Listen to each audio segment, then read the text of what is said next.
इस वीडियो में आप जानेंगे कि ज़मीन की रजिस्ट्री रुकवाने के लिए कोर्ट द्वारा स्टे ऑर्डर कैसे लें जिससे आपकी ज़मीन कोई व्यक्ति ना बेच पाए।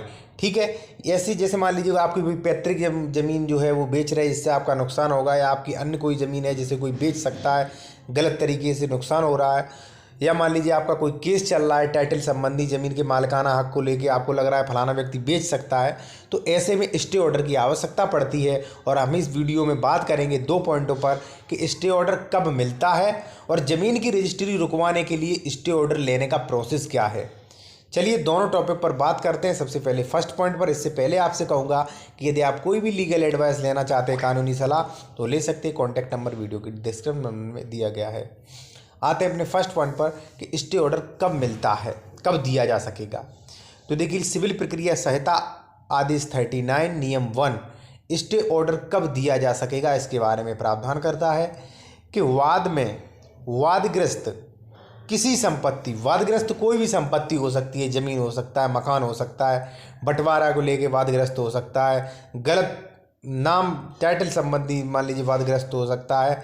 ठीक है, तो ऐसे में वाद का कोई भी पक्षकार, ऐसे में वादी या प्रतिवादी कोई भी एक पक्षकार उसका दुरुपयोग कर सकता है तब तक केस चलने के दौरान। ठीक है, उस पर केस चल रहा है तब तक वो दुरुपयोग कर सकता है। ठीक है, उसे कोई नुकसान पहुंचा सकता है, या उसका विक्रय कर सकता है, या उसका स्वरूप चेंज कर सकता है, उस पर मकान निर्माण वगैरह करवा सकता है अपना। तो इसके लिए जो है ऐसी कंडीशन में आप कोर्ट से स्टे ऑर्डर ले सकते हैं और कोर्ट को स्टे ऑर्डर देना चाहिए ऐसी कंडीशन में। ठीक है, ये तो हो गई कंडीशन किन मामलों में मिलेगा। अब हम बात करेंगे कि ज़मीन की रजिस्ट्री रुकवाने के लिए स्टे ऑर्डर लेने का प्रोसेस क्या है। सेकंड पॉइंट पर, ज़मीन की रजिस्ट्री रुकवाने के लिए स्टे ऑर्डर लेने का प्रोसेस। तो देखिए, ज़मीन की रजिस्ट्री रुकवाने के लिए आपको कई बार आवश्यकता पड़ती है। कैसे आवश्यकता पड़ती है थोड़ा आप जान लीजिए। जैसे मान लीजिए आपकी ज़मीन जो है वो गलत तरीके से किसी के नाम हो गई है, किसी ने अपने नाम करवा लिया, केस चल रहा है। ठीक है, टाइटल का, वो कह रहा हम मालिक, वो कह रहा हम मालिक, आप वास्तविक मालिक हैं, केस चल रहा है। तो इस दौरान हो सकता है आपका जो विपक्षी है वो ज़मीन बेच दे। ठीक है, तब आपको आवश्यकता पड़ेगी। मान लीजिए आपका बंटवारा का केस चल रहा है, तब तक आप सोच रहे हैं कि भाई हमारा जो दूसरा पक्षकार है वो ये ज़मीन बेच सकता है। ठीक है, तब भी आपको स्टे ऑर्डर लेने की ज़रूरत पड़ेगी कि रजिस्ट्री रुकवाने के लिए। तो इसके लिए आपको क्या करना है, मान लीजिए आपकी ज़मीन किसी दूसरे व्यक्ति के नाम चली गई, उसने दाखिल खारिज करवा लिया फर्जी तरीके से, मान लीजिए वसीयत दिखा के उस ज़मीन का और दाखिल खारिज करवा लिया, या मान लीजिए खतौनी गलत बन गई, किसी व्यक्ति के नाम आपकी ज़मीन चली गई। तो आप सबसे पहले जैसे ही जानेंगे, केस करेंगे कि ये ज़मीन गलत तरीके से इसके नाम गई है, ये ज़मीन मेरे नाम की जाए, कोर्ट में केस करेंगे, पूरा दावा लिखेंगे। ठीक है, और करना भी चाहिए आपको। और उस दावे के साथ साथ आपको एक स्टे लेने के लिए प्रार्थना पत्र अलग से देना पड़ेगा।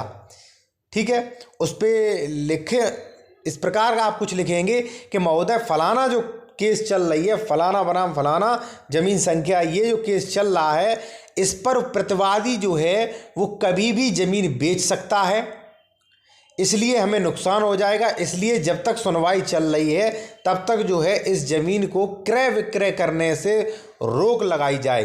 तो कोर्ट जो है क्रय विक्रय करने से रोक लगा देगा, जिससे यह ज़मीन वो बेच नहीं सकता और आपको न्याय मिलने तक जो है जिसकी ज़मीन होगी उसके बाद ही बेच सकेगा। तो इससे आपको फ़ायदा हो जाएगा। इसी प्रकार मान लीजिए आपका हिस्सेदार गलत तरीके से मकान बनवा रहा है आपकी ज़मीन में, तो आप मकान निर्माण रुकवाने के लिए सबसे पहले केस करेंगे। ठीक है, गलत तरीके से बनवा रहा है। ठीक है, उसके बाद स्टे ऑर्डर लेने के लिए आप प्रार्थना पत्र देंगे, जिसके बाद आपको स्टे ऑर्डर मिलेगा। धन्यवाद।